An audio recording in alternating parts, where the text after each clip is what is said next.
We're in Moscow tonight. We're here to interview the president of Russia, Vladimir Putin. We'll be doing that soon. There are risks to conducting an interview like this, obviously, so we thought about it carefully over many months. Here's why we're doing it. First, because it's our job. We're in journalism. Our duty is to inform people. 2 years into a war that's reshaping the entire world, most Americans are not informed. They have no real idea what's happening in this region, here in Russia or 600 miles away in Ukraine. But they should know. They're paying for much of it in ways they might not fully yet perceive. The war in Ukraine is a human disaster. It's left hundreds of thousands of people dead, an entire generation of young Ukrainians, and it's depopulated the largest country in Europe. But the long-term effects are even more profound. This war has utterly reshaped the global military and trade alliances, and the sanctions that followed have as well. And in total, they have upended the world economy. The post-World War II economic order, the system that guaranteed prosperity in the West for more than 80 years, is coming apart very fast, and along with it, the dominance of the US dollar. These are not small changes. They are history-altering developments. They will define the lives of our grandchildren. Most of the world understands this perfectly well. They can see it. Ask anyone in Asia or the Middle East what the future looks like. And yet the populations of the English-speaking countries seem mostly unaware. They think that as nothing has really changed. And they think that because no one has told them the truth. Their media outlets are corrupt. They lie to their readers and viewers. And they do that mostly by omission. For example, since the day the war in Ukraine began, American media outlets have spoken to scores of people from Ukraine, and they have done scores of interviews with Ukrainian President Zelensky. We ourselves have put in a request for an interview with Zelensky, and we hope he accepts.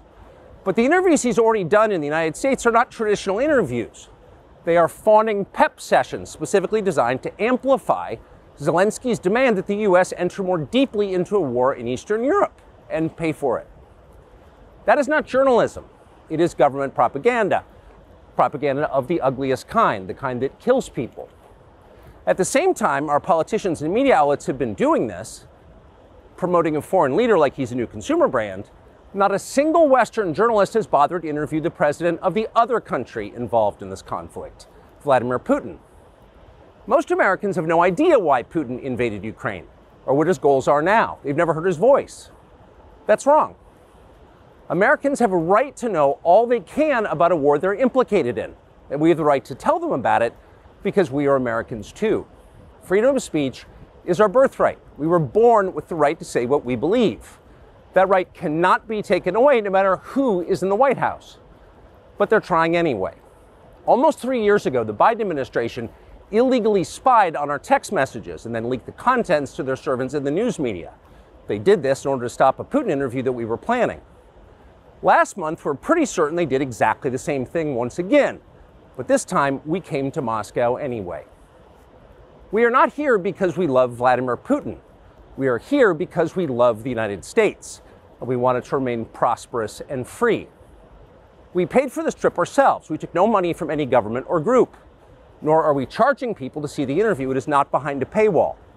Anyone can watch the entire thing, shot live to tape and unedited, on our website, tuckercarlson.com. Elon Musk, to his great credit, has promised not to suppress or block this interview once we post it on his platform, X, and we're grateful for that. Western governments, by contrast, will certainly do their best to censor this video on other less principled platforms because that's what they do. They are afraid of information they can't control. But you have no reason to be afraid of it. We are not encouraging you to agree with what Putin may say in this interview, but we are urging you to watch it. You should know as much as you can.